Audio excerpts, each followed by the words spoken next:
ಜೀವನದ ಕುರಿತು ಪ್ರಶ್ನೆಗಳಿಗೆ ಸ್ವಾಗತ. ಈ ಕಾರ್ಯಕ್ರಮಗಳು ಪ್ರಶ್ನೋತ್ತರ ಸ್ವರೂಪದಲ್ಲಿ ಇರುತ್ತದೆ ಮತ್ತು ವಿಶಿಷ್ಟವಾದ ಪ್ರಶ್ನೆಗಳನ್ನು ಒಳಗೊಂಡಿರುತ್ತದೆ. ನಿಮ್ಮಂಥ ಕೇಳುಗರು ದೇವರು, ಏಸು, ಸ್ವರ್ಗ ಮತ್ತು ಪ್ರಾರ್ಥನೆಯ ಬಗ್ಗೆ ಒಳಗೊಂಡಂತೆ ಪ್ರಮುಖವಾದ ವಿವಿಧ ಪ್ರಶ್ನೆಗಳ ಬಗ್ಗೆ ಹೊಂದಿರುತ್ತದೆ. ಇಲ್ಲಿ ಯಾವುದೇ ಪ್ರಶ್ನೆಗೆ ಮಿತಿ ಇಲ್ಲ. ಆದರೆ ಈ ಕಾರ್ಯಕ್ರಮವನ್ನು ಮುನ್ನಡೆಸುವ ನಮ್ಮ ನಿರೂಪಕಿ ಮತ್ತು ನಮ್ಮ ಅತಿಥಿ ಈ ಒಂದು ಕಾರ್ಯಕ್ರಮವನ್ನು ವಿಭಿನ್ನ ದೃಷ್ಟಿಕೋನಗಳೊಂದಿಗೆ ನಮ್ಮನ್ನು ನಡೆಸುತ್ತಾರೆ.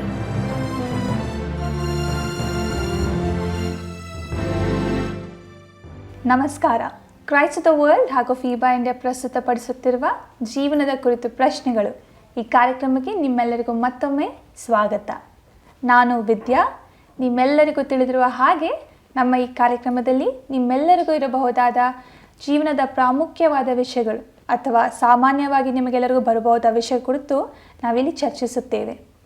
ಈ ದಿನದ ನಮ್ಮ ಅತಿಥಿ ಮಿಸ್ಟರ್ ಎನೋಷ್. ಸ್ವಾಗತ ಮಿಸ್ಟರ್ ಎನೋಷ್. ನಮಸ್ಕಾರ. ಈ ಕಾರ್ಯಕ್ರಮವನ್ನು ನೋಡ್ತಿರುವಂಥ ನಿಮ್ಮೆಲ್ಲರಿಗೂ ಸಹ ನನ್ನ ಪ್ರೀತಿಯ ನಮಸ್ಕಾರಗಳು. ಈ ವಾರದ ನಮ್ಮ ವಿಷಯ ಒತ್ತಡ, ಆತಂಕ ಮತ್ತು ಖಿನ್ನತೆ. ಇದರ ಕುರಿತು ನಾವು ಚರ್ಚಿಸುತ್ತೇವೆ. ಈ ಒತ್ತಡ, ಆತಂಕ, ಖಿನ್ನತೆ ಇರುವ ಮನುಷ್ಯರು ಹೇಗೆ ಅದನ್ನು ಪ್ರತಿಕ್ರಿಯಿಸ್ತಾರೆ ಅವರ ಕಾರ್ಯದಲ್ಲಿ ಹಾಗೂ ಅದನ್ನು ಹೇಗೆ ಎದುರಿಸಬಹುದೆಂದು ನಾವು ಚರ್ಚೆ ಮಾಡೋಣ. ಈ ಚರ್ಚೆಯನ್ನು ಪ್ರಾರಂಭ ಮಾಡುವ ಮುನ್ನ ನಾವು ಪ್ರಾರ್ಥನೆಯನ್ನು ಮಾಡೋಣ. ಪರಲೋಕದಲ್ಲಿರುವ ನಮ್ಮ ತಂದೆಯೇ, ನಾವು ಒತ್ತಡದಲ್ಲಿ ಒಳಗಾದಾಗ ಇಲ್ಲ ಖಿನ್ನತೆಯನ್ನು ಅನುಭವಿಸಿದಾಗ, ಆತಂಕ ಬಂದಾಗ ನಾವು ಗಲಿಬಿಲಿಯಾಗುತ್ತೇವೆ. ಈ ಚರ್ಚೆಯ ಮೂಲಕ ನಾವಿದೆಲ್ಲವನ್ನು ಹೇಗೆ ಎದುರಿಸಬಹುದೆಂದು ನಮಗೆ ತಿಳಿಸು. ನಮ್ಮೊಂದಿಗೆ ಮಾತನಾಡಿ ನಮಗೆ ಸಹಾಯವನ್ನು ದಯಪಾಲಿಸು. ಆಮೇನ್. ಎನೋಷ್ ಅವರೇ, ಈಗಾಗಲೇ ನಾನು ನಮ್ಮ ವಾರದ ವಿಷಯವನ್ನು ಹೇಳಿದ್ದೇನೆ. ಮೊದಲನೇದಾಗಿ ಒತ್ತಡ. ಈ ಒತ್ತಡ ಅಂದರೇನು? ಒತ್ತಡ ಎಂಬುದಾಗಿ ಹೇಳುವಾಗ ಬಹಳ ಒಂದು ಚಿಕ್ಕ ಪ್ರಾಯದಿಂದ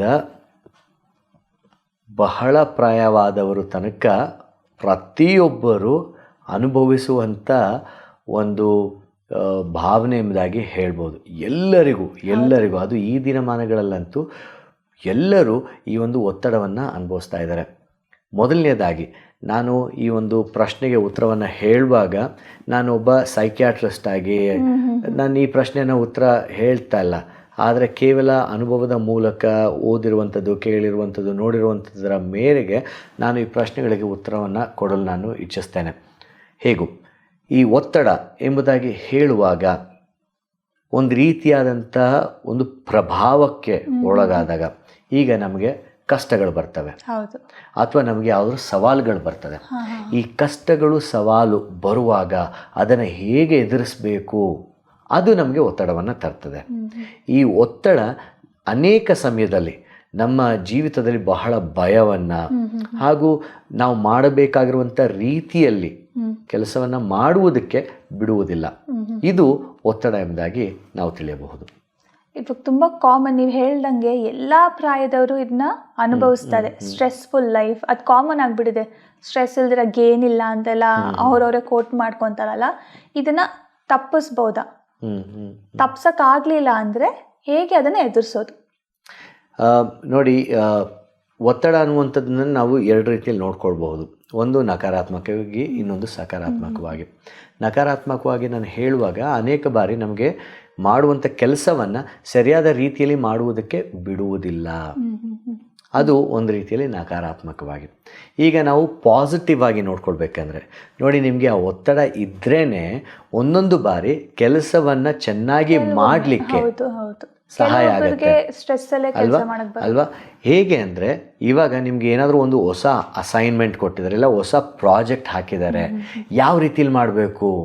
ಇವಾಗ ನೀವು ಯಾರೋ ಒಬ್ಬರು ಒಂದು ದೊಡ್ಡ ಮನುಷ್ಯನ ಮುಂದೆ ನೀವು ನಿಮ್ಮ ಐಡಿಯಾನ ಹೇಳಕ್ಕೆ ಹೋಗ್ತಾ ಇದ್ದೀರಾ ಅಥವಾ ಒಂದಷ್ಟು ಜನರ ಮುಂದೆ ಮಾತಾಡಕ್ಕೆ ಹೋಗ್ತಾ ಇದ್ದೀರಾ. ಏನನ್ಸುತ್ತೆ? ಅಯ್ಯೋ, ಏನು ಮಾಡೋದು. ಅದಕ್ಕೆ ನೀವೇನು ಮಾಡ್ತೀರಾ? ಆ ಸಮಯದಲ್ಲಿ ಜಾಸ್ತಿ ಪ್ರಿಪ್ರೇಷನ್ ಆಗ್ತೀರಾ, ಬಹಳ ರಿಹರ್ಸಲ್ಗಳು ಮಾಡ್ತೀರಾ. ನೀವು ತುಂಬಾ ಅದಕ್ಕೆ ಒತ್ತು ಕೊಟ್ಟು ನೀವು ಆಡುವಂಥ ಪ್ರತಿಯೊಂದೊಂದು ಮಾತು ಸರಿಯಾಗಿ ಬರ್ತಾ ಇದೆಯೋ ಇಲ್ವೋ ಇದೆಲ್ಲವನ್ನ ಗಮನಿಸ್ತೀರಾ. ಸೊ ಅಲ್ಲಿಗೆ ಈ ಒತ್ತಡ ಅನ್ನುವಂಥದ್ದು ಒಂದೊಂದು ಬಾರಿ ನಿಮಗೆ ಈ ರೀತಿಯಾದಂಥ ಪರಿಸ್ಥಿತಿಗಳನ್ನು ಉತ್ತಮವಾಗಿ ನಿಭಾಯಿಸಲು ಸಹಾಯ ಮಾಡ್ತದೆ. ಇವಾಗ ನೀವು ಒಂದು ಕತ್ಲೆ ಇರುವಂಥ ರೋಡಲ್ಲಿ ಪ್ರಯಾಣ ಮಾಡ್ತಾ ಇರ್ತೀರ. ಎಲ್ಲರಿಗೂ ಕತ್ಲೆ ಇರುವಂಥ ರೋಡು ಅಂದರೆ ಯಾರು ಜನ ಸಂದಣಿ ಇಲ್ಲದೆ ಇರುವಂಥ ರೋಡಲ್ಲಿ ಪ್ರಯಾಣ ಮಾಡಬೇಕಾದ್ರೆ ಏನಾಗಿರುತ್ತೆ, ಒಂದು ರೀತಿಯಂಥ ಭಯ ಇರುತ್ತೆ. ಆ ಭಯದಲ್ಲೇ ಅಯ್ಯೋ ನನಗೇನಾಗತ್ತೆ ಏನಾಗುತ್ತೆ ಏನಾಗುತ್ತೆ ಅನ್ನುವಾಗ ನಿಮ್ಮ ಕಣ್ಣಿನ ದೃಷ್ಟಿ ಆ ಕಡೆ ಈ ಕಡೆ ನೀವು ಯಾವಾಗಲೂ ನಿಮ್ಮ ಗಾರ್ಡಲ್ಲಿ ಇರ್ತೀರ ಅಲ್ವಾ. ಸೊ ಹಾಗಾಗಿ ಅನೇಕ ಬಾರಿ ಈ ಒತ್ತಡ ನಮಗೆ ಸರಿಯಾದ ರೀತಿಯಲ್ಲಿ ನಮ್ಮ ಕೆಲಸವನ್ನು ತುಂಬ ಚೆನ್ನಾಗಿ ಮಾಡುವುದಕ್ಕೂ ಸಹಾಯ ಮಾಡ್ತದೆ. ಅದೇ ರೀತಿಯಲ್ಲಿ ಬಹಳ ಸಮಯ ಈ ಒಂದು ಒತ್ತಡ ನಮ್ಮನ್ನು ಕೆಲಸ ಮಾಡದೇ ಇರುವಂಥ ರೀತಿಯಲ್ಲೂ ಸಹ ಮಾಡುವುದಕ್ಕೆ ಮಾಡ್ತದೆ. ಆದರೆ ಈ ಒತ್ತಡ ಇರುವಾಗ ನಮಗೆ ದೈಹಿಕವಾದಂತಹ, ಮಾನಸಿಕವಾದಂತಹ ಹಾಗೂ ಭಾವನಾತ್ಮಕವಾದಂತಹ ಭಾವನೆಗಳನ್ನು ಹೊರಚೆಲ್ಲುವಲ್ಲಿ ನಮಗೆ ಈ ಒತ್ತಡ ಯಾವಾಗಲೂ ನಮಗೆ ಮುಂದೆ ತಳ್ಳುವಂಥದ್ದಾಗಿರ್ತದೆ. ನೀವು ಹೇಳಿದ್ರಲ್ಲ ದೈಹಿಕ, ಮಾನಸಿಕ ಹಾಗೂ ಭಾವನಾತ್ಮಕವಾಗಿ, ಇದ್ರ ಬಗ್ಗೆ ಸ್ವಲ್ಪ ವಿವರಿಸ್ತೀರಾ? ಹೇಗೆ ಈ ಮೂರರಲ್ಲೂ ಅದು? ಕರೆಕ್ಟ್. ಇವಾಗ ನಾನು ಮಾನಸಿಕ ಎಂಬುದಾಗಿ ಹೇಳಿದೆ. ಅನೇಕ ಬಾರಿ ಒತ್ತಡ ನಮಗೆ ಬಂದಾಗ ನಾವು ಮಾಡುವಂಥದ್ದು ಎರಡೇ. ಒಂದು ಫೈಟ್, ಇಲ್ಲ ಅಂದರೆ ಫ್ಲೈಟ್. ಅಂದರೆ ನಾವು ಎದುರಿಸ್ತೇವೆ, ಇಲ್ಲಾಂದರೆ ಅದನ್ನ ಬಿಟ್ಟು ಓಡೋಗ್ತೇವೆ ಅಲ್ವಾ. ಇದು ಮಾನಸಿಕವಾಗಿ ನನ್ನ ಕೈಲಾಗತ್ತಾ ಇಲ್ವಾ, ಏನು ಮಾಡೋದು, ಪರವಾಗಿಲ್ಲ ಆಗಿದ್ದಾಗಲಿ ನಾನು ಮುಂದೆ ಹೋಗ್ತೀನಿ ಅಂತ ಕೆಲವರು ಹೋಗ್ತಾರೆ. ನನ್ನ ಕೈಲಾಗಲ್ಲ ಅನ್ಸುತ್ತೆ, ಬೇಡ ಬೇಡ ಯಾಕೆ ಸುಮ್ಮನೆ ರಿಸ್ಕ್ ತೊಗೊಳ್ಳೋದು, ಓಡೋಗ್ತಾರೆ. ಸೊ ಇದು ಮಾನಸಿಕವಾಗಿ. ದೈಹಿಕವಾಗಿ ಒತ್ತಡ ಬಂದಾಗ ನಮಗೆ ಮೊದಲನೇದಾಗಿ ಆಗುವಂಥದ್ದು ನಮ್ಮ ಹೃದಯದ ಬಡಿತ ಅಲ್ವಾ, ಜಾಸ್ತಿ ಆಗುತ್ತೆ, dub dub dub dub dub dub ಅಂತ. ಆಮೇಲೆ ಎರಡನೇದಾಗಿ ನಮ್ಮ ಉಸಿರಾಟ ಹೆಂಗೆ ಸೊ ಆ ರೀತಿಯಲ್ಲಿ ಇರ್ತದೆ. ಆಮೇಲೆ ಇದರ ಜೊತೆಗೆ ನಮ್ಮ ರಕ್ತದೊತ್ತಡ ಹಾಗೂ ನಮಗೆ ಬೇರೆ ಬೇರೆ ರೀತಿಯಾದಂಥ ದೈಹಿಕ ಒಂದು ಬದಲಾವಣೆಗಳು ನಮ್ಮಲ್ಲಿ ಆಗುತ್ತೆ. ಕೈ ಬೆವರುವಂಥದ್ದು ಅಥವಾ ನಮಗೆ ಬೆವರು ಬರುವಂಥದ್ದು ಅಥವಾ ನಮ್ಮ ರಕ್ತದೊತ್ತಡ ಜಾಸ್ತಿ ಆಗುವಂಥದ್ದು, ಹೃದಯ ಬಡಿತ ಜಾಸ್ತಿ ಆಗುವಂಥದ್ದು, ಕಾಲು ನಡುಗುವಂಥದ್ದು. ಆಮೇಲೆ ಎಲ್ಲೋ ಒಂದೆಡೆ ನಮಗೆ ಆ ಒಂದು ಕಾನ್ಫಿಡೆನ್ಸ್, ಆತ್ಮವಿಶ್ವಾಸ ಕಡಿಮೆ ಆಗುವಂಥದ್ದು. ಇದೆಲ್ಲವೂ ಏನೋ ಒಂದು ರೀತಿಯಲ್ಲಿ ತಲೆ ಸುತ್ತದಂಗೆ, ಏನೋ ಒಂದು ರೀತಿಯಲ್ಲಿ ನಾನು ಶಕ್ತಿಯನ್ನು ಕಳ್ಕೊಳ್ತಾ ಇದ್ದೀನಾ ಅನ್ನೋ ರೀತಿಯಲ್ಲಿ, ಅಥವಾ ಈ ಕಾರಣ ಕೊಡಲ ಆ ಕಾರಣ ಕೊಡಲ, ಏನಾದರೂ ಒಂದು ಮಾಡಲ ಅನ್ನೋ ರೀತಿಯಲ್ಲಿ ನಾವು ಇರೋ ಥರ ನಾವು ಒಂಥರ ನಟಿಕೆಯನ್ನು ಮುರಿತಾ ಇರ್ತೀವಿ, ಕೈಯೆಲ್ಲ ಹಿಂಗೆ ಮಾಡ್ತಾ ಇರ್ತೀವಿ, ಸುಮ್ಮನೆ ಆ ಕಡೆಯಿಂದ ಈ ಕಡೆಯಿಂದ ಆ ಕಡೆ ಓಡಾಡ್ತಾ ಇರ್ತೀವಿ. ಇದೆಲ್ಲವೂ ದೈಹಿಕವಾಗಿ ಆಗುವಂತಹ ಒಂದು. ಈಗ ಭಾವನಾತ್ಮಕವಾಗಿ ಏನಾಗುತ್ತೆ, ಭಾವನಾತ್ಮಕವಾಗಿ ಹೇಳುವಾಗ ನಾನು ಈ ಒತ್ತಡ ಇರುವಾಗ ನನಗೆ ಅದು ಆತಂಕಕ್ಕೆ ನನ್ನನ್ನು ತಳ್ಳುವಂಥದ್ದಾಗಿರ್ತದೆ ಅಲ್ವಾ, ಆತಂಕಕ್ಕೆ. ಆಮೇಲೆ ಒಂದೊಂದು ಸರ್ತಿ ಈ ಒತ್ತಡ ಇರುವ ಕಾರಣ ನಾನು ಖಿನ್ನತೆಗೂ ಸಹ ಹೋಗುವಂತಹ ಅನೇಕ ಪರಿಸ್ಥಿತಿಗಳಿದೆ. ಅಲ್ಲಿಗೆ ಈ ಒತ್ತಡ ಇರಬೇಕಾದ್ರೆ ದೈಹಿಕವಾಗಿ, ಮಾನಸಿಕವಾಗಿ ಹಾಗೂ ಭಾವನಾತ್ಮಕವಾಗಿ ಅದು ನಮ್ಮ ಮೇಲೆ ಪ್ರಭಾವವನ್ನು ಬೀರುವಂಥದ್ದಾಗಿರ್ತದೆ. ನೀವು ಹೇಳಿದ ನಿಜವಾಗ್ಲೂ ಎಷ್ಟು ಕರೆಕ್ಟಾಗಿ ಹೇಳ್ತಾ ಇದ್ದೀರಾ ನೀವು. ಅಂದರೆ ತುಂಬ ಜನ ಸ್ಟ್ರೆಸ್ಸಿಂದಾನೇ ಅವರ ಹೆಲ್ದಿ ಲೈಫ್ನ ಕಳ್ಕೊಂಡಿದ್ದಾರೆ, ಮತ್ತೆ ಅವರ ಐಡೆಂಟಿಟಿನ ಕಳ್ಕೊತಾರೆ, ಮತ್ತು ಅವ್ರು ಎಲ್ಲಿದ್ದಾರೆ ಎಲ್ಲ ಬಿಟ್ಟು ಹೋಗ್ತಾರೆ. ನೀವು ಹೇಳಿದ್ರಲ್ಲ, ನಿಜವಾಗ್ಲೂ ಬಿಟ್ಟು ಹೋಗಿ ಮರೆತು ಏನೂ ಆಗ್ದಿರಂಗೂ ಇರೋ ಜನರೂ ಇದ್ದಾರೆ. ಅಂದರೆ ಕೆಲವರು ಅದನ್ನು ಉತ್ತಮವಾಗಿ ನಿಭಾಯಿಸ್ತಾರೆ, ಇನ್ನು ಕೆಲವರು ಆ ಒಂದು ರೀತಿಯಲ್ಲಿ ಆತಂಕಕ್ಕೆ ತಮ್ಮನ್ನು ಒಳಪಡಿಸಿಕೊಂಡು ಅಯ್ಯೋ ಏನು ಏನು ಏನು ಏನು ಅನ್ನುವಂಥ ರೀತಿಯಲ್ಲೇ ತಮ್ಮ ಜೀವಿತಗಳನ್ನು ಮುಗಿಸ್ಬಿಡ್ತಾರೆ. ಅನೇಕರು ಆ ರಿಸ್ಕ್ನ ತೆಗೆದುಕೊಳ್ಳೋದಕ್ಕೆ ಹೋಗೋದಿಲ್ಲ, ಏನಾಗುತ್ತೆ ನೋಡೋಣ ಅಂತ ಮುಂದೆ ಹೋಗೋದಕ್ಕೆ ಹೋಗೋದಿಲ್ಲ, ಅಲ್ಲೇ ಉಳಿದುಕೊಂಡು ಬಿಡ್ತಾರೆ. ಸೊ ಇದು ಬಹಳ ಸಮಯ ನಮ್ಮನ್ನು ಒಂದು ರೀತಿಯಲ್ಲಿ ಸೋಲಿನ ಕಡೆಗೆ ನಡೆಸುವಂಥದ್ದಾಗಿರ್ತದೆ. ನೀವು ಹೇಳಿದಲ್ಲ, ನಾವು ವಿಶ್ರಾಂತಿಯನ್ನು ಪಡಿಬೇಕು, ರಿಲ್ಯಾಕ್ಸ್ ಆಗಬೇಕು ಅಂತ, ಅದು ಹೇಗೆ ಮಾಡೋದು? ನಮಗೆ ಈ ಒತ್ತಡದಿಂದ ಹೊರಗೆ ಬರಲಿಕ್ಕೆ ಒಂದೇ ಒಂದು ಮೇಜರ್ ಆಪ್ಷನ್ ಅಂದರೆ ನಾವು ಹೇಗಾದರೂ ನಾವು ವಿಶ್ರಮಿಸಲೇಬೇಕು. ಸರಿನಾ? ಇವಾಗ ನಾವು ವಿಶ್ರಮಿಸುವಂಥದ್ದು ಹೇಗೆ ಅದು ನಿರ್ಧಾರ ಆಗುತ್ತೆ ಎಂಬುದಾಗಿ ನೋಡುವಾಗ ನಿಮ್ಮ ಆಸಕ್ತಿ ಏನಿದೆ, ನಿಮ್ಮ ಅಭ್ಯಾಸಗಳೇನಿದೆ ಹಾಗೂ ನಿಮ್ಮ ಜೀವಿತದ ಅನುಭವಗಳೇಗಿದೆ, ಇದೆಲ್ಲವೂ ಆಧಾರವಾಗುತ್ತೆ.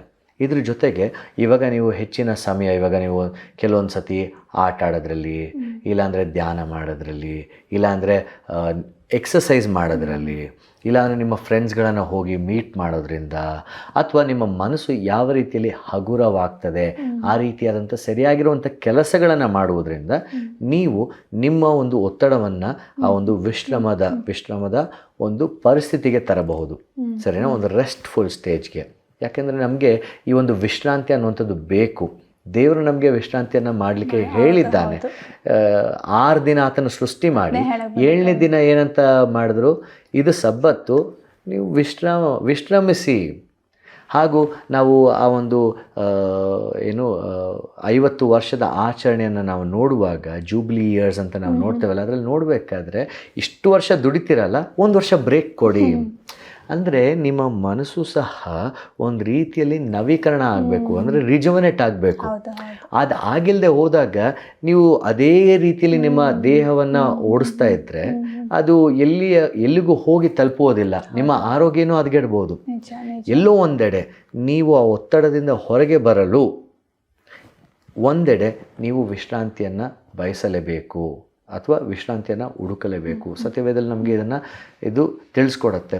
ಸ್ವಾಮಿ ಹೇಳ್ತಾರೆ, ಎಲ್ಲ ಕಷ್ಟಪಡುವವರೇ ಹೊರತವರೆ ನೀವೆಲ್ಲರೂ ನನಗೆ ಬಳಿಗೆ ಬನ್ನಿರಿ, ನಾನು ನಿಮಗೆ ವಿಶ್ರಾಂತಿಯನ್ನು ಕೊಡುತ್ತೇನೆ. ಆ ವಿಶ್ರಾಂತಿ ನಮಗೆ ಅಗತ್ಯತೆ ಇದೆ ಒತ್ತಡದಿಂದ ಹೊರಬರಲು. ಇದು ಬಹಳ ಮುಖ್ಯವಾಗಿರುವಂಥದ್ದು. ಯಾಕೆಂದರೆ ವಿಶ್ರಾಂತಿ ನಮಗೆ ಸಿಗದೆ ಹೋದರೆ ಒತ್ತಡ ನಮಗೆ ಜಾಸ್ತಿ ಆಗ್ತಿರುತ್ತೆ. ಅಂದ ಮಾತ್ರಕ್ಕೆ ಒತ್ತಡ ಇರಬೇಕಾದ್ರೆ ವಿಶ್ರಾಂತಿ ಪಡಿಬಹುದಾ? ಹಂಗಂತ ನಾಳೆ ಕೆಲಸ ಇದೆ ಆರಾಮಾಗಿ ಮಲ್ಕೋ, ಆ ರೀತಿ ಅಂತಂದು ನಾನು ಹೇಳ್ತಲ್ಲ. ನಮಗೆ ಒತ್ತಡ ಬೇಕು, ಆದರೆ ಒತ್ತಡನೇ ಜೀವಿತ ಆಗಬಾರ್ದು. ಹಾಗಾಗಿ ನಾವು ಒತ್ತಡದಿಂದ ಸ್ವಲ್ಪ ಆರಾಮಾಗಲು ನಮಗೆ ವಿಶ್ರಾಂತಿಯ ಒಂದು ಅವಶ್ಯಕತೆ ಇದೆ. ಈ ಒತ್ತಡ ಮತ್ತು ಆತಂಕ ಇದರ ವ್ಯತ್ಯಾಸವೇನು? ನೋಡಿ, ಇದ್ರ ಬಗ್ಗೆ ಎಲ್ಲ ನಾನು ಮಾತಾಡ್ಬೇಕಾದ್ರೆ ನಾನು ಈಗಾಗಲೇ ಹೇಳಿದ ಹಾಗೆ ನಾನೊಬ್ಬ ಸೈಕ್ಯಾಟ್ರಿಸ್ಟ್ ಆಗೋ ಅಥವಾ ಸೈಕಾಲಜಿಸ್ಟ್ ಆಗೋ ನಾನು ಇದನ್ನ ಮಾತಾಡ್ತಾ ಇಲ್ಲ. ನಾನೊಬ್ಬ ಅನುಭವದಿಂದ ಅಥವಾ ಕೇಳಿರುವಂಥ, ನೋಡಿರುವಂಥ, ಓದಿರುವಂಥ ಇದರಿಂದ ಮಾತ್ರ ಮಾತಾಡ್ತಾ ಇದ್ದೀನಿ. ನಿಮಗೆ ಇನ್ನೂ ಕ್ಲಿಯರಾಗಿ ಡೆಫಿನೇಷನ್ ಬೇಕಂದರೆ ನೀವು ಯಾರಾದರೂ ಒಬ್ಬರು ಥೆರಪಿಸ್ಟ್ನೇ ನೀವು ಕೇಳಬೇಕಾಗತ್ತೆ. ನಾನು ಹೇಳುವಂಥದ್ದು ಏನಂದರೆ, ಸ್ಟ್ರೆಸ್, ಒತ್ತಡ ಅನ್ನುವಂಥದ್ದು ನಾವು ಹೊರಗೆ ತೋರಿಸ್ಕೊಳ್ತೇವೆ. ಅದು ಹೆಚ್ಚಿನ ಪ್ರತಿಶತ ದೈಹಿಕವಾಗಿರ್ತದೆ.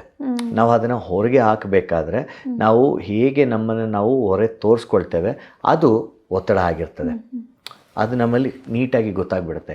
ಈ ಆಂಗ್ಸೈಟಿ ಅನ್ನುವಾಗ ಈ ಒತ್ತಡದ ಮೂಲಕ ಆಂತರಿಕವಾಗಿ ಬರುವಂಥ ಒಂದು ಅಂಶ. ಇವಾಗ ಈ ಆಂಗ್ಸೈಟಿ ಅಥವಾ ಆತಂಕ ಬರುವಾಗ ನಮಗೆ ಎಲ್ಲೋ ಒಂದು ರೀತಿಯಾದಂಥ ಭಯ, ಒಂದು ರೀತಿಯಾದಂಥ ಚಿಂತೆ. ಅಯ್ಯೋ ಹೆಂಗೋ ಏನೋ ಎತ್ತೋ ಆಮೇಲೇನೋ ಇವಾಗೇನೋ, ನನ್ನ ಹತ್ರ ದುಡ್ಡಿಲ್ಲ, ಅಯ್ಯೋ ನನಗೆ ಅದಾಗೋದಿಲ್ಲ, ಇದು ಮಾಡೋಕ್ಕಾಗಲ್ಲ, ಇದೆಲ್ಲವೂ ನಮ್ಮ ಮನಸ್ಸಿನಲ್ಲಿ ಮೂಡಿ ಬರುವಂಥದ್ದು. ಒತ್ತಡ ಮೇಲಿನ ಭಾವ ಆದರೆ ಆತಂಕ ಒಳಗಿನ ಭಾವವಾಗಿರ್ತದೆ. ಸೊ ಈ ರೀತಿಯಲ್ಲಿ ಸುಲಭವಾಗಿ ಅರ್ಥ ಮಾಡಿಕೊಳ್ಳಬಹುದು. ನೀವು ಆತಂಕ ಅಂತ ಹೇಳೋದಲ್ಲ, ತುಂಬ ಸತಿ ಏನಾಗುತ್ತೆ, ಅದು ಎದುರು ಬಂದಾಗ ಆತಂಕವನ್ನು ನಾವು ಅನುಭವಿಸಿದಾಗ, ಇಲ್ಲಾಂದ್ರೆ ಅದನ್ನ ನಿಯಂತ್ರಣಕ್ಕೆ ತರಲೇ ಆಗೋದಿಲ್ಲ ಅಂದಾಗ ನಾವು ಒಂಥರ ಖಿನ್ನತೆಗೆ ಒಳಗಾಗ್ಬಿಡ್ತೇವೆ. ಈ ಥರ ನಿಯಂತ್ರಣಕ್ಕೆ ತರಕ್ಕಾಗದೇ ಇದ್ದಾಗ ಏನು ಮಾಡಬೇಕು? ನೋಡಿ, ಇದನ್ನು ನಾನು ಸುಲಭವಾಗಿ ಸ್ಪಷ್ಟವಾಗಿ ಹೇಳಲಿಕ್ಕೆ ಇಷ್ಟಪಡ್ತೇನೆ. ಆ ಖಿನ್ನತೆಯನ್ನು, ಆತಂಕವನ್ನು ನಾವು ನಿಯಂತ್ರಣಕ್ಕೆ ತರಲಿಕ್ಕೆ ಆಗಲಿಲ್ಲ. ಅದು ನನ್ನ ದೈನಂದಿನ ಜೀವಿತದ ಮೇಲೆ ಪ್ರಭಾವ ಬೀರ್ತಾ ಇದೆ, ಅದರ ಮೂಲಕ ನನ್ನ ಜೀವಿತ ನಶಿಸ್ತಾ ಇದೆ ಎಂಬುದಾಗಿ ಹೇಳುವಾಗ ದಯಮಾಡಿ ಹೋಗಿ ಒಬ್ಬ ಕೌನ್ಸಿಲರನ್ನು ಕಾಣುವಂಥದ್ದು ಬಹಳ ಉತ್ತಮ. ಇವಾಗ ನಾನು ಈ ಉದಾಹರಣೆನ ಮುಂಚೆನೂ ಕೊಟ್ಟಿದ್ದೆ. ನಮಗೆ ದೈಹಿಕವಾಗಿ ಏನಾದರೂ ಅನಾರೋಗ್ಯತೆ ಬಂದಾಗ ನಾವೇನು ಮಾಡ್ತೇವೆ? ಮೆಡಿಕಲ್ಸ್ಗೆ ಹೋಗ್ತೇವೆ, ಮಾತ್ರೆ ತಗೊಳ್ತೇವೆ, ಇಲ್ಲಾಂದರೆ ಡಾಕ್ಟರ್ನ ಹೋಗಿ ಏನಾಗಿದೆ ಅಂತ ಕೇಳಿ ಮಾಡ್ತೇವೆ. ಆದರೆ ನಾವು ಮಾನಸಿಕವಾಗಿ ಈ ರೀತಿಯಾದಂಥ ಸಮಸ್ಯೆಗಳು ನಮಗೆ ಎದುರಾಗುವಾಗ ಯಾಕೆ ನಾವು ಅದಕ್ಕೆ ಒಂದು ಎಕ್ಸ್ಪರ್ಟ್ಗಳಂತ ಇರ್ತಾರಲ್ಲ ಅವ್ರ ಹತ್ರ ಹೋಗಲಿಕ್ಕೆ ಯಾಕೆ ಹಿಂಜರಿತೇವೆ? ಅಲ್ಲಿ ನಮಗೆ ಸಂಕೋಚ ಬಂದ್ಬಿಡ್ತೇವೆ. ಅಯ್ಯೋ ನನ್ನ ತಲೆ ಸರಿ ಇಲ್ವೇನೋ, ಅದಕ್ಕೆ ನಾನು ಹೋಗ್ತಾ ಇಲ್ವೇನೋ, ಸಮಾಜ ಏನಂತ ಆ ರೀತಿಯಾದಂಥ ಆಲೋಚನೆ, ಅದರಿಂದ ನಾವು ಹೊರಗಡೆ ಬರಬೇಕು. ಯಾಕಂದರೆ ಈ ದಿನಮಾನಗಳಲ್ಲಿ ನಮಗೆ ದೈಹಿಕವಾದ ಸಮಸ್ಯೆ ಅದು ಫೈನಲ್ ಸ್ಟೇಜ್ ಅದು. ಆದರೆ ಅದಕ್ಕೆ ನಮ್ಮನ್ನು ತಳ್ಳುವಂಥದ್ದು ಈ ರೀತಿಯಾದಂಥ ಒತ್ತಡ, ಆತಂಕ, ಖಿನ್ನತೆ. ಅದು ನಮ್ಮನ್ನು ದೈಹಿಕವಾಗಿ ಬೀಳಿಸ್ತದೆ. ಆಮೇಲೆ ಡಾಕ್ಟರ್ ಹತ್ರ ಹೋಗೋ ಬದಲು ಆರಂಭದಲ್ಲಿ ನಾವು ಹೋಗ್ಬೋದಲ್ವಾ. ಸೊ ಎಲ್ಲಾದರೂ ಒಂದೆಡೆ ಅದು ನಮ್ಮ ಹತೋಟಿ ದಾಟಿ ಹೋಗ್ತದೆ, ನಿಯಂತ್ರಣಕ್ಕೆ ಸಿಗ್ತಾ ಇಲ್ಲ, ದಯಮಾಡಿ ಹೋಗಿ ಆ ಒಂದು ಡಾಕ್ಟರನ್ನು ಕಾಣಬೇಕೆಂಬುದಾಗಿ ನಾನು ಹೇಳಲಿಕ್ಕೆ ಇಷ್ಟಪಡ್ತೇನೆ. ನೀವು ತುಂಬಾ ಪ್ರೋತ್ಸಾಹಿಸ್ತಾ ಇದ್ದೀರಾ ಇದನ್ನ ಮಾಡ್ಬೇಕು ಅಂತ. ನೀವು ಹೇಳಿದಾಗೆ ಸ್ವಲ್ಪ ಜನ ಅದೊಂದು ಟ್ಯಾಬು ತರ ಏನೋದು ಮಾಡಿದ್ರೆ ಜನರು ಏನಂತಾರೆ, ನಾನು ಹುಚ್ಚ ಅನ್ಕೊಂತಾರೆ ಅಂತೆಲ್ಲ ಫೀಲ್ ಬರುತ್ತೆ. ಈಗ ನನ್ಗೆ ಪರ್ಸನಲ್ ಆಗಿ ಬಂದಿರೋ ಡೌಟ್, ಈಗ ಯೇಸು ಸ್ವಾಮಿಯನ್ನು ನಂಬಿದವರು ಅವ್ರಿಗೂ ಈ ತರ ಆತಂಕ ಬರುತ್ತಾ? ಇದೊಂದು ಮ್ಯಾಜಿಕಲ್ ಕ್ವೆಶನ್ ಎಂಬುದಾಗಿ ನಾನು ಅಂದ್ಕೊಳ್ತೇನೆ. ಕಾರಣ ಇಷ್ಟೇ, ಹೆಚ್ಚಿನ ಸಮಯ ಅಂದ್ಕೊಂಡ್ಬಿಡ್ತೇವೆ ನಾವು ಯೇಸು ಸ್ವಾಮಿನ ಹಿಂಬಾಲಿಸಿದ್ರೆ ನಮ್ಗೆ ಯಾವುದು ಕಷ್ಟಗಳೇ ಬರೋದಿಲ್ಲ, ಕಷ್ಟಗಳು ನಿಂತೋಗ್ಬಿಡುತ್ತೆ, ಅಲ್ಲಿಗೆ ನಮಗೆ ಒತ್ತಡ ಆಗಲಿ, ಖಿನ್ನತೆ ಆಗಲಿ, ಆತಂಕ ಆಗಲಿ ಇರೋದಿಲ್ಲ ಅಂತ. ಅದು ಎಲ್ಲೋ ಒಂದೆಡೆ ತಪ್ಪು ಎಂಬುದಾಗಿ ನಾನು ಹೇಳ್ತೇನೆ. ಯಾಕೆ ಅಂದರೆ ನಾವು ಅನೇಕ ಬಾರಿ ದೇವರನ್ನು ಅರಿತಾಗಿಯೂ, ದೇವರಲ್ಲಿ ನಂಬಿಕೆ ಇಟ್ಟಾಗಿಯೂ, ದೇವರನ್ನು ಅನುಸರಿಸಬೇಕಾದರೂ ಸಹ ನಾವು ಈ ಒಂದು ಭಾವನೆಗಳಿಗೆ ಒಳಗಾಗುವಂಥದ್ದನ್ನು ನಾವು ನೋಡ್ತೇವೆ. ಈಗ ಕೀರ್ತನೆ ಗ್ರಂಥನು 42ನೇ ಕೀರ್ತನೆ 5ನೇ ವಾಕ್ಯದಲ್ಲಿ ನೋಡುವಾಗ, ನನ್ನ ಮನವೇ ನೀನು ಕುಗ್ಗಿರುವುದೇಕೆ, ವ್ಯಥೆ ಪಡುವುದೇಕೆ, ಆ ರೀತಿಯಾದಂಥ ಆಳವಾದ ನೋವು ಆ ವಾಕ್ಯದಲ್ಲಿ ನಮಗೆ ಕೇಳಿ ಬರ್ತದೆ. ಇಷ್ಟೇ ಯಾಕೆ, ಎಲಿಯನ ಉದಾಹರಣೆ ತೆಗೆದುಕೊಳ್ಬೇಕಾದ್ರೆ ಆತನು ಬಹಳ ಬಲವಾದಂಥ ಒಂದು ಬಲಿಷ್ಠವಾದಂಥ ಪ್ರವಾದಿ ಅಲ್ವಾ. ಒಬ್ಬ ರಾಜನಿಗೆ ಹೋಗಿ ನೀನು ಸರಿ ಇಲ್ಲ ಅಂತ ಹೇಳ್ಬಿಟ್ಟು ಬರೋ ಅಂಥವ್ರು ಅಲ್ವಾ. ಆತನಿಗೆ ಖಿನ್ನತೆ ಬಂತ? ಹೌದು. ಯಾಕೆಂಬುದಾಗಿ ಹೇಳುವಾಗ ಹೋಗಿ ರಾಜನಿಗೆ ಹೇಳ್ತಾನೆ, ನೀನು ಸರಿ ಇಲ್ಲ, ನೀನು ಸಾಹಿತ್ಯ, ನಿನ್ನ ಕುಟುಂಬ ಸಾಹಿತ್ಯ ಎಂಬುದಾಗಿ ಹೇಳಿಬಿಟ್ಟು ಆತನು ಭಯದಿಂದ ಓಡೋಗ್ಬೇಕಾದ್ರೆ ಕಾಡಲ್ಲಿ ಆತನು ಲಿಟ್ರಲಿ ಅವನಿಗೆ ಯಾರು ಸಹಾಯಕ್ಕೆ ಇರೋದಿಲ್ಲ. ಆ ಸಹಾಯಕ್ಕೆ ಇಲ್ಲದೆ ಹೋಗುವಾಗ ಆತನು ಹೇಳ್ತಾನೆ, ಸ್ವಾಮಿ ನಾನು ನನ್ನ ಪೂರ್ವಿಕರಿಗಿಂತ ಏನು ಉತ್ತಮ ಅಲ್ಲ, ನಾನು ಇನ್ನೂ ಯಾಕೆ ಬದುಕಿದ್ದೀನಿ, ನನ್ನ ತಗೊಂಬಿಡು ಸ್ವಾಮಿ. ಎಷ್ಟು ರೀತಿಯಾದಂಥ ಆಳವಾದ ನೋವನ್ನು ಆ ಪ್ರವಾದಿ ಹೊಂದಿದ್ದಿರಬಹುದು. ಆ ಕಾರಣಕ್ಕಾಗಿ ಆತನು ಹೇಳಿರ್ತಾನೆ, ಸ್ವಾಮಿ ನನ್ನ ತಗೊಂಬಿಡು ಅಂತ. ಅಲ್ಲಿಗೆ ಇಲ್ಲಿ ಯೇಸ್ವಾಮಿನ ನಂಬಿದಿನ ನಂಬಿಲ್ವಾ ಅನ್ನುವಂಥದ್ದು ಮುಖ್ಯ ಬರುವಂಥದ್ದಲ್ಲ. ನಾವು ಯೇಸ್ವಾಮಿನ ನಂಬಿದಾಗ್ಯೂ ನಮ್ಮ ಜೀವಿತಗಳನ್ನು ಹೇಗೆ ನಾವು ನೋಡ್ಕೊಳ್ತೇವೆ, ಅಲ್ಲಿಗೆ ನಮಗೆ ಒತ್ತಡ ಅನ್ನುವಂಥದ್ದು ಇರುವಂಥದ್ದಾಗಿರ್ತದೆ. ಯೇಸ್ವಾಮಿನ ನಂಬಿದ ಮಾತ್ರಕ್ಕೆ ಒತ್ತಡ ನಿಂತೋಗ್ಬಿಡುತ್ತೆ, ಕಷ್ಟ ನಿಂತೋಗ್ಬಿಡುತ್ತೆ, ಎಲ್ಲ ಸುಖನೇ, ಎಲ್ಲನೂ ಒಳ್ಳೆಯದಾಗತ್ತೆ, ಎಲ್ಲ ಸರಿಯಾಗಿರೋದಾಗತ್ತೆ. ಇಲ್ಲ ಇಲ್ಲ ಇಲ್ಲ. ಯೇಸು ಸ್ವಾಮಿ ನಂಬಿದಾಗ ಇದೆಲ್ಲವನ್ನು ನಿಭಾಯಿಸುವುದಕ್ಕೆ ನಮಗೆ ಒಂದು ಒಳ್ಳೆ ನಿಯಂತ್ರಣ ಸಿಗುತ್ತೆ ಹೊರತು, ಆದರೆ ಇದೆಲ್ಲವೂ ನಮ್ಮ ಜೀವಿತದಲ್ಲಿ ಇರುವಂಥದ್ದಾಗಿರ್ತದೆ. ಮನುಷ್ಯರೇ ಅಲ್ವಾ, ನಾವು ಪ್ರತಿದಿನ ಬದುಕಲೇಬೇಕಲ್ವ. ಕೆಲಸಕ್ಕೆ ಹೋಗ್ತೇವೆ, ನಮ್ಮ ಮಕ್ಳಿಗೆ ಫೀಸ್ ಕಟ್ಟಬೇಕು, ನಮ್ಮ ದಿನನಿತ್ಯದ ಖರ್ಚು ನೋಡಬೇಕು. ಇವಾಗ ಆಕ್ಸಿಡೆಂಟ್ ಆಯಿತು, ಅದಕ್ಕೇನಾದರೂ ಖರ್ಚು ನಮಗೆ ಇಮಿಡಿಯೇಟಾಗಿ ಬಂತು, ಇದೆಲ್ಲ ನಮ್ಗೆ ಇದ್ದೇ ಇರುತ್ತೆ. ಸೊ ಹಾಗಾಗಿ ಯೇಸು ಸ್ವಾಮಿಯನ್ನು ನಂಬಿದ್ದರೂ ಸಹ ಇದೆಲ್ಲವೂ ಇರ್ತದೆ, ಆದರೆ ನಿಭಾಯಿಸುವಂಥ ರೀತಿ ಬೇರೆ ಇರಬಹುದು. ನೀವು ಎಷ್ಟೊಂದು ಉದಾಹರಣೆ ಕೊಟ್ಟಲ್ಲ ಸತ್ಯವೇದದಿಂದ. ಇನ್ನೂ ಜಾಸ್ತಿ ನಾವು ಓದಿದ್ರೆ ಇನ್ನೂ ಉದಾಹರಣೆಗಳು ನಮ್ಗೆ ತಿಳಿಯುತ್ತೆ, ಅದರಿಂದ ನಾವು ಕಲಿಬೋದು ಅವರಿಂದ. ಹೌದು ಹೌದು ಹೌದು. ನೋಡಿ, ಇವಾಗ ಸತ್ಯವೇದವನ್ನು ನಾವು ನೋಡುವಾಗ, ನಾನು ಹಿಂದಿನ ಸಂಚಿಕೆಯಲ್ಲ ಅಥವಾ ಯಾವಾಗಲೂ ನಾನು ಹೇಳ್ತಾ ಇದ್ದೆ ನೋಡಿ, ಸತ್ಯವೇದದಲ್ಲಿ ಯೇಸು ಸ್ವಾಮಿಯನ್ನು ಹೊರತುಪಡಿಸಿ ಎಲ್ಲರೂ ಒಂದಲ್ಲ ಒಂದು ರೀತಿಯಲ್ಲಿ ನ್ಯೂನ್ಯತೆಗಳನ್ನು ಹೊಂದಿದಂಥವರು, ಬಲಹೀನತೆಗಳನ್ನು ಹೊಂದಿದಂಥವರು, ಹಾಗೂ ಪರಿಪೂರ್ಣತೆಯ ಜೀವಿತ ಇಲ್ಲದೇ ಇದ್ದಂಥವರು.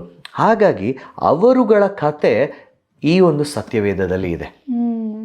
ಅವರು ಹೇಗೆ ತಮ್ಮ ಜೀವಿತವನ್ನು ಬದಲಾಯಿಸಿಕೊಂಡರು ದೇವರು ಬಂದ ನಂತರ ಅವರ ಜೀವಿತದಲ್ಲಿ ಅನ್ನುವಂಥ ಕಥೆಗಳು ಸತ್ಯವೇದದಲ್ಲಿದೆ.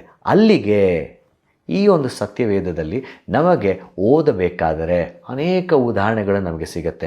ಯಾವ ರೀತಿಯಲ್ಲಿ ಇರಬೇಕು, ಯಾವ ರೀತಿಯಲ್ಲಿ ಇರಬಾರ್ದು, ಯಾವ ರೀತಿಯಲ್ಲಿ ನಮ್ಮ ಭಾವನೆಗಳನ್ನು ನಾವು ನಿಭಾಯಿಸಬೇಕು, ದೇವರಿದ್ದರೆ ಹೇಗೆ ನಿಭಾಯಿಸಬಹುದು, ಇಲ್ಲದೆ ಹೋದರೆ ಹೇಗಾಗುತ್ತೆ, ಇದೆಲ್ಲವೂ ನಮಗೆ ಸತ್ಯವೇದದಲ್ಲಿ ಸಿಗುವಂಥ ಅಂಶಗಳಾಗಿರ್ತವೆ.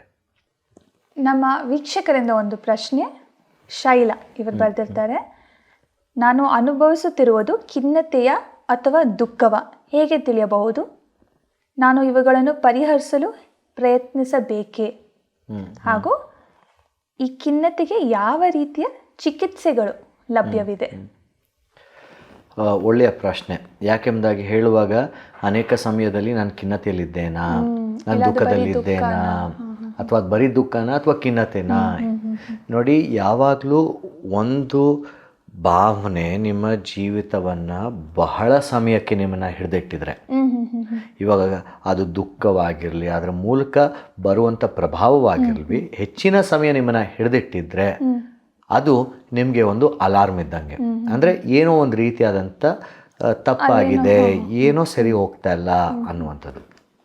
ಎರಡನೇದಾಗಿ, ನೀವು ಆಸಕ್ತಿಯನ್ನು ಕಳ್ಕೊಳ್ತಾ ಇದ್ದೀರಾ, ಸಣ್ಣ ಸಣ್ಣ ಮಾತಿಗೆ ಸುಮ್ಮನೆ ಇರಿಟೇಟ್ ಆಗ್ತಾ ಇದ್ದೀರಾ, ಆಸಕ್ತಿ ಇಲ್ಲ, ಇರಿಟೇಟ್ ಆಗ್ತಾ ಇದ್ದೀರಾ, ಅದ್ರ ಜೊತೆಗೆ ನಿಮ್ಮನ್ನ ನೀವು ಸಂಪೂರ್ಣವಾಗಿ ಬೇರ್ಪಡಿಸ್ಕೊಳ್ತಾ ಇದ್ದೀರಾ. ಸೊ ಈ ರೀತಿಯಾದಂಥ ಕೆಲವೊಂದು ಗುಣಗಳನ್ನು ನೀವು ಗಮನಿಸಬೇಕು. ಸೊ ಈ ಗುಣಗಳನ್ನು ಗಮನಿಸಿ ಅದಕ್ಕೆ ಬೇಕಾಗಿರುವಂತಹ ಒಂದು ಕಾರ್ಯಗಳನ್ನು ಮಾಡಬೇಕಾಗಿದೆ.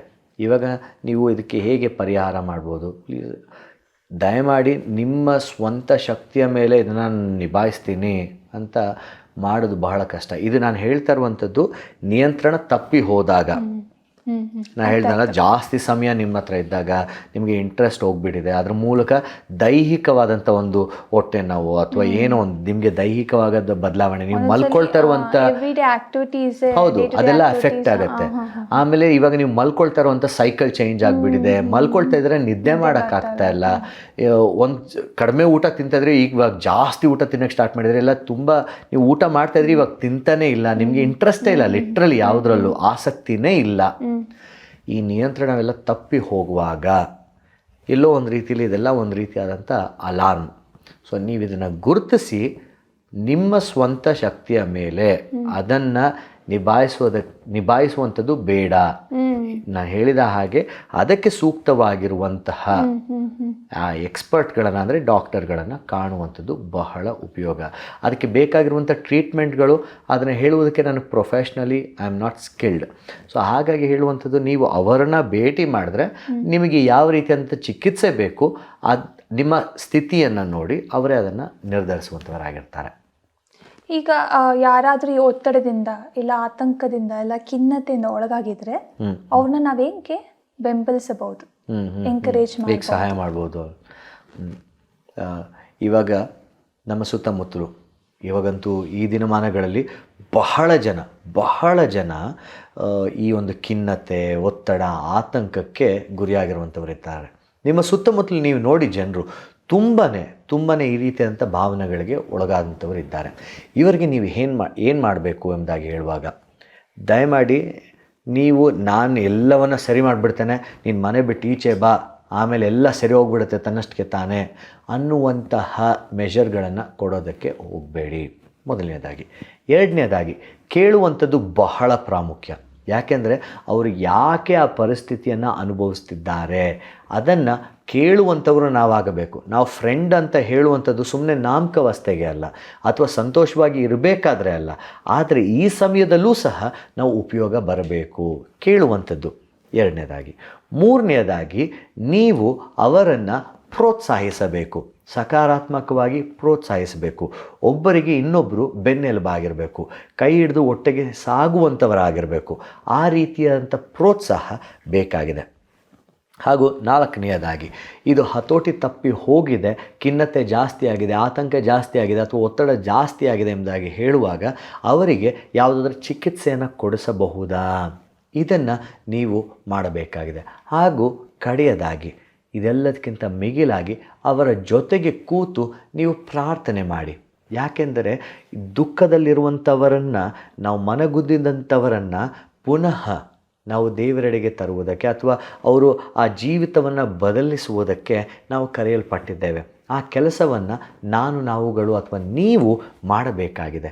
ಸೊ ನಿಮ್ಮ ಸುತ್ತಮುತ್ತಲು ಈ ರೀತಿಯಾದಂಥ ಸನ್ನಿವೇಶಗಳನ್ನು, ಜನರನ್ನು ನೋಡುವಾಗ ಅದನ್ನು ಹೇಗಾದರೂ ಬಹಳ ಯುಕ್ತವಾಗಿ ನೀವು ನಿಭಾಯಿಸಲಿಕ್ಕೆ ಆಗತ್ತಾ ಅನ್ನುವಂಥದ್ದನ್ನು ನೀವು ನೋಡಿಕೊಳ್ಳಬೇಕಾಗಿದೆ. ಕೊನೆಯದಾಗಿ ನನ್ನ ಪ್ರಶ್ನೆ, ಈಗ ಯೇಸು ಸ್ವಾಮಿಯನ್ನು ಹಿಂಬಾಲಿಸುವವರಿಗೆ ಈ ಖಿನ್ನತೆ ಅಥವಾ ಒತ್ತಡ ಅಥವಾ ಆತಂಕ ಇದ್ರ ಬಗ್ಗೆ ಚಿಂತೆನೇ ಇಲ್ವಾ? ಹಾಗಿದ್ದರೆ ಯೇಸು ಸ್ವಾಮಿಯನ್ನು ಯಾರು ಹೇಗೆ ಹಿಂಬಾಲಿಸುವುದು? ಈಗಾಗಲೇ ಹೇಳಿದ ಹಾಗೆ ಯೇಸುಸ್ವಾಮಿಯನ್ನು ನಂಬಿರುವಂಥವರಿಗೂ ಸಹ ಈ ಎಲ್ಲ ರೀತಿಯಾದಂಥ ಭಾವನೆಗಳು ಕಾಡಿರುವಂಥದ್ದು ಅನೇಕ ಉದಾಹರಣೆಗಳು ನಮಗೆ ಸತ್ಯವೇದದಲ್ಲಿ ಸಿಗುವಂಥದ್ದಾಗಿರ್ತದೆ. ನೋಡಿ, ನಾವು ಬಹಳ ಸಮಯ ಯೇಸುವನ್ನು ಆಧಾರಗೊಳ್ಳುವಾಗ ನಮ್ಮ ಜೀವಿತಗಳು ಬದಲಾಗುವಂಥದ್ದನ್ನು ನಾವು ನೋಡ್ತೇವೆ. ಅಂದರೆ ಕಷ್ಟಗಳು ಹೋಗುತ್ತೆ ಎಂಬುದಾಗಿ ನಾನು ಹೇಳ್ತಲ್ಲ, ಆದರೆ ನಿಭಾಯಿಸುವುದಕ್ಕೆ ಒಂದು ಉತ್ತಮ ಪರಿಸ್ಥಿತಿಯಲ್ಲಿರ್ತಾನೆ. ನನಗೆ ಇವಾಗ ಯೇಸ್ವಾಮಿ ಇಲ್ಲದೇ ಇರುವಾಗ ಕಷ್ಟಗಳಿದೆ, ಸಂಕಟಗಳಿದೆ, ಆದರೆ ಇಲ್ಲಿ ನಿಭಾಯಿಸುವುದಕ್ಕೆ ಸಂಪೂರ್ಣವಾಗಿ ನಾನೊಬ್ಬನೇ ಪ್ರಯತ್ನಿಸ್ತಾ ಇದ್ದೇನೆ. ಆದರೆ ಯೇಸು ಸ್ವಾಮಿಯ ಜೊತೆಯಲ್ಲಿರಬೇಕಾದ್ರೂ ಸಹ ಕಷ್ಟ, ನೋವು, ಸಂಕಟ, ಖಿನ್ನತೆ, ಆತಂಕ ಇದೆಲ್ಲ ಇರುತ್ತೆ. ಆದರೆ ನಿಭಾಯಿಸುವಂಥ ರೀತಿ ಅದೆಲ್ಲ ದೇವ್ರು ನನ್ನ ನೋಡ್ಕೊಳ್ತಾನೆ, ದೇವ್ರು ನನಗೆ ಕೋಟೆ, ದೇವರು ನನಗೆ ಆಶ್ರಯ ದುರ್ಗ, ಆತನು ನನ್ನ ಸಂಕಟದಲ್ಲಿ ವಿಶೇಷ ಸಹಾಯಕ, ಆತನು ನನ್ನ ಕಾಯ್ತಾನೆ ಅನ್ನುವಂಥ ಧೈರ್ಯ ನಮ್ಮ ಜೊತೆಗೆ ಬರುವಂಥದ್ದಾಗಿರ್ತದೆ.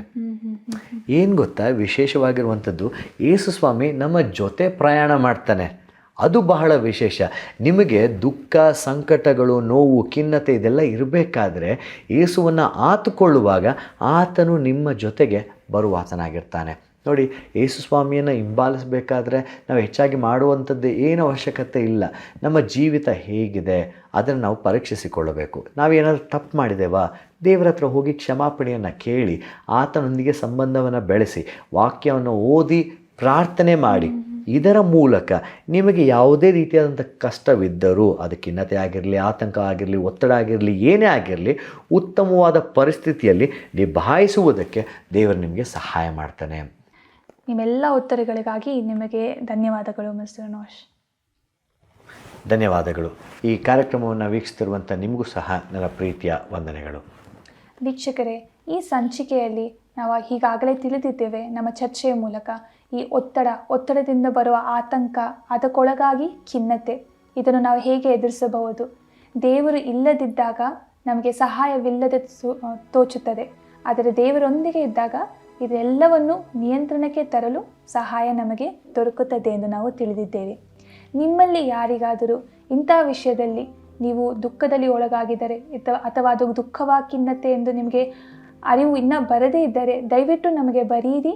ನಾವು ನಿಮ್ಮೆಲ್ಲ ಪ್ರಶ್ನೆಗಳಿಗೆ ಉತ್ತರ ಕೊಡಲು ಪ್ರಯತ್ನಿಸುತ್ತೇವೆ ಹಾಗೂ ಪ್ರಾರ್ಥನೆ ಮೂಲಕ ನಿಮಗೆ ಸಹಾಯ ಮಾಡಲು ನಾವು ಇಚ್ಛಿಸುತ್ತೇವೆ. ನಮ್ಮ ಈ ಕಾರ್ಯಕ್ರಮವು ಪ್ರತಿ ವಾರ ಪ್ರಸಾರವಾಗುತ್ತದೆ. ದಯವಿಟ್ಟು ವೀಕ್ಷಿಸಿ ನಮಗೋಸ್ಕರ ಪ್ರಾರ್ಥನೆ ಮಾಡಿ. ಈ ನಮ್ಮ ಕಾರ್ಯಕ್ರಮವು ಕ್ರೈಸ್ಟ್ ದ ವರ್ಲ್ಡ್ ಹಾಗೂ ಫೀಬಾ ಇಂಡಿಯಾದಿಂದ ಪ್ರಸ್ತುತಪಡಿಸುತ್ತಿದೆ. ಧನ್ಯವಾದಗಳು. ವೀಕ್ಷಿಸಿದ್ದಕ್ಕಾಗಿ ಧನ್ಯವಾದಗಳು. ಯೆಹೋವನು ನಿಮ್ಮನ್ನು ಆಶೀರ್ವದಿಸಿ ಕಾಪಾಡಲಿ. ಯೆಹೋವನು ಪ್ರಸನ್ನ ಮುಖದಿಂದ ನಿಮ್ಮನ್ನು ನೋಡಿ ನಿಮ್ಮ ಮೇಲೆ ದಯವಿಡಲಿ. ಯೆಹೋವನು ನಿಮ್ಮ ಮೇಲೆ ಕೃಪಾ ಕಟಾಕ್ಷವಿಟ್ಟು ಶಾಂತಿಯನ್ನು ಅನುಗ್ರಹಿಸಲಿ. ನಮ್ಮನ್ನು ಸಂಪರ್ಕಿಸುವ ಮಾಹಿತಿ info@fibaonline.org ಅಥವಾ ಮೊಬೈಲ್ ಅಥವಾ ವಾಟ್ಸಪ್ನ ಸಂಖ್ಯೆ 9902606453. ಧನ್ಯವಾದಗಳು.